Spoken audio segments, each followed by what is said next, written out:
ang mga mangisda at naguhugas ng kanilang mga lambat. Lumulan siya sa isa sa mga bangka at hiniling kay Simon na may-ari nito na ilayo ng kaunti sa tabi. Naupo siya sa bangka at nangaral sa mga tao. Pagkatapos niya magsalita, ay sinabi kay Simon, "Pumalaot kayo at ihulog ang mga lambat upang manghuli." Sumagot si Simon, "Guro, magdamag po kaming nagpagod at wala kaming nahuli. Ngunit dahil sa sinabi ninyo, ihulog ko ang mga lambat." Gayun nga ang ginawa nila at sa dami ng nahuli ay halos masira ang kanilang mga lambat. Kaya't kinawayan nila ang kanilang mga kasamahang nasa ibang bangka upang magpatulong. At lumapit naman ang mga ito. Napuno ang dalawang bangka na halos lumubog nang makita iyon ni Simon Pedro. Siya'y nagpatira pa sa paanan ni Jesus at nagsabi, "Lumayo po kayo sa akin, Panginoon, sapagkat ako'y makasalanan." Nang gilalas siya at ang kanyang mga kasama dahil sa dami ng kanilang huli. Gayun din sina Santiago at Juan, mga anak ni Zebedeo, mga kasosyo ni Simon. At sinabi ni Jesus kay Simon, "Huwag kang matakot, mula ngayon mamamalakaya ka na ng mga tao." Nang maitabi na nila ang kanilang mga bangka, iniwan nila ang lahat at sumunod kay Jesus. Ang mabuting balita na ating kaligtasan, pinupuri ka namin, Panginoong Hesukristo. Ilagay natin ang ating sarili sa katayuan ni Simon. Si Simon ay matagal ng mangingisda. Kumbaga ay kabisado niya na kung paanong mangisda. Subalit sa gabing iyon, wala silang nahuli. Tapos, sumakay sa kanya si Jesus, isang guro, at maaring alam ni Simon na itong si Jesus ay dating karpintero. So ngayon, sinasabihan nitong si Jesus, itong si Simon na mangisda, ihulog mo ang iyong lambat, no? Upang ikaw ay maraming mahuli. No? Pumalaot tayo at ihulog ang lambat. Yun ang sabi.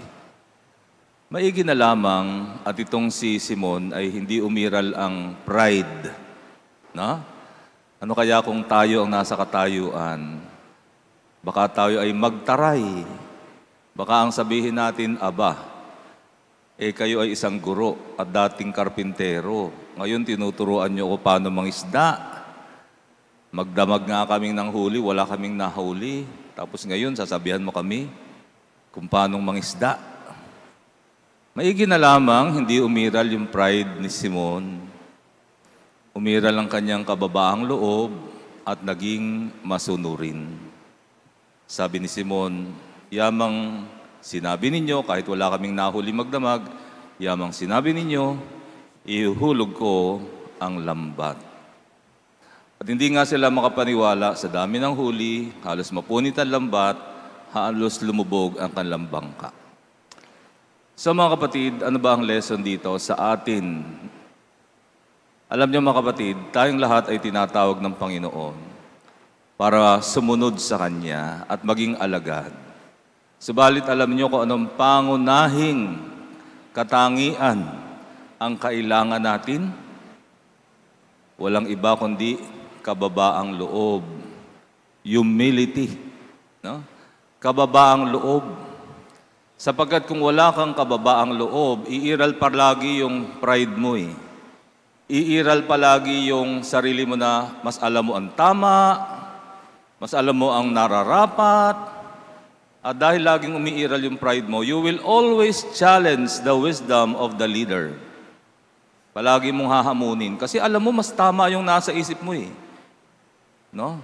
Matagal na kami dito. Alam na namin na ginagawa namin. Wala ka pa dito, dito na kami. Diba? Ganyan. Yan ang mahirap sa marami sa atin. Pride. Mahirap sumunod ang taong pinag-aharian ng pride. Ang kailangan natin ay kababaang loob. Okay? Gaya ng naranasan ni Simon Pedro.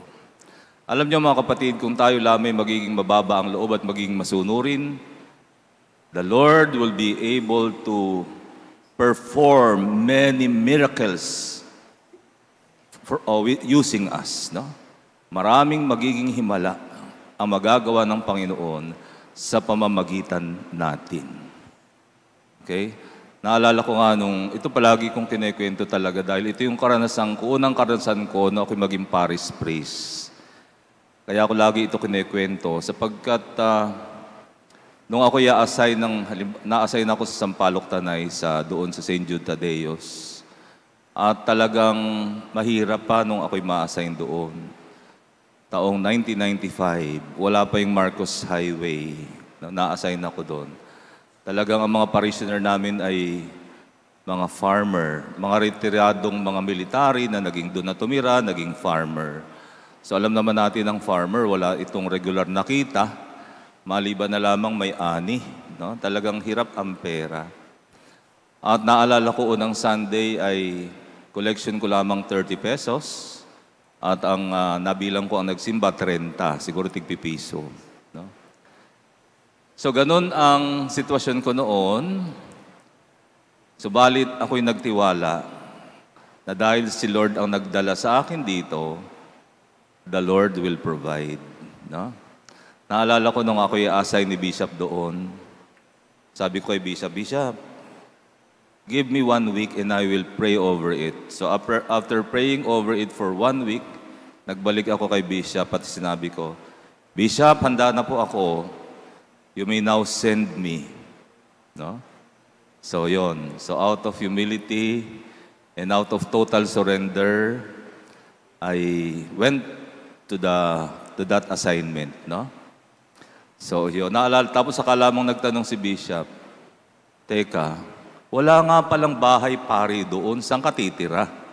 Wala nga palang gamit doon, saan ka matutulog? Sabi ko kay Bishop, Bishop, do not worry.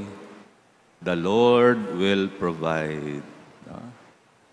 And indeed, I was correct. No? Bagaman sa simula, mahirap, unti-unti, nagtiwala, alam ko hindi ako pababayaan, so unti-unti. Patuloy nang dumating ang mga bagay na nakailangan. Hanggang sa after 2.5 years, nakapagtayo ng bahay pari, nakapagtayo ng simbahan, kumpleto ang mga ministries, kumpleto ang mga leaders, at meron pang 2 sasakyan. Ang isa pang sasakyan ay 4-wheel drive. Kasi bundok yun eh. So who would imagine that we will be able to accomplish that much in a very poor place? Everything was provided by God. No? Ang naging partisipasyon ko lamang ay ang sumunod, maging mababa. Hindi kailangan dito ang galing mo. Maging masunurin ka lang. Magtiwala ka lang, the Lord will provide. Now, God will send you everything that you need. Magtiwala ka lang.